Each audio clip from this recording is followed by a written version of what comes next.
Mr. President, I do want to drill down on something you both brought up. The Vice President brought up your tariffs. You responded, and let's drill down on this, because your plan is what she calls is essentially a national sales tax. Your proposal calls for tariffs, as you pointed out here. Do you believe Americans can afford higher prices because of tariffs? They're not going to turn to the issue of abortion. President Trump, you've often touted that you were able to kill Roe v. Wade. Last year, you said that you were proud to be the most pro-life president in American history.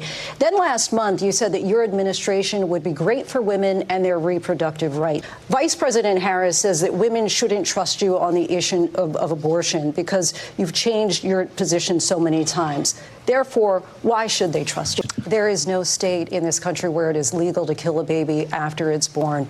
Madam Vice President, I want to get your response to it. Would you veto a national abortion ban if it came to your desk? Well, I won't have to abortion.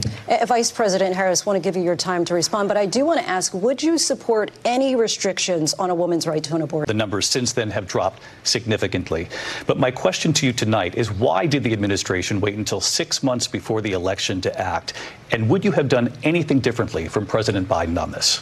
Vice President Harris, thank you. President Trump, on that point, I want to get your response. Well, I would like to respond. Let me just ask, though, why did you try to kill that bill, and successfully so, that would have put thousands of additional agents and officers on the border? First, call this the largest domestic deportation operation in the history of our country. You say you would use the National Guard. You say if things get out of control, you'd have no problem using the U.S. military. Police, yes. You also said you would use local police.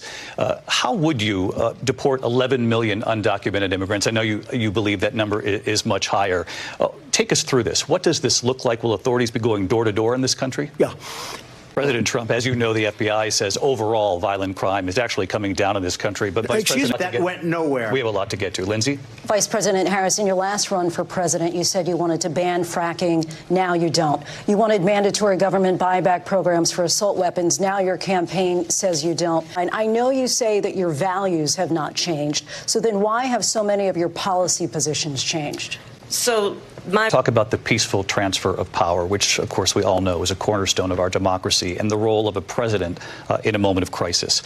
Mr. President, on January 6th, you told your supporters to march to the Capitol. You said you would be right there with them. The country and the world saw what played out at the Capitol that day, the officers coming under attack. Aides in the West Wing say you watched it unfold on television off the Oval Office. You did send out tweets, but it was more than 2 hours before you sent out that video message telling your supporters to go home. Is there anything you regret about what you did on that day? The fullest extent of the law, which will include long-term prison sentences. One of your campaign's top lawyers responded saying, "We won't let Donald Trump intimidate us. We won't let him suppress the vote." Is that what you believe he's trying to do here? Turning now to the Israel-Hamas war and the hostages who are still being held, Americans among them. Vice President Harris, in December, you said, quote, Israel has a right to defend itself, but you added, quote, it matters how. You said that 9 months ago. Now an estimated 40,000 Palestinians are dead. Nearly 100 hostages remain. Just last week, Prime Minister Benjamin Netanyahu said there's not a deal in the making. President Biden has not been able to break through the stalemate. How would you do it?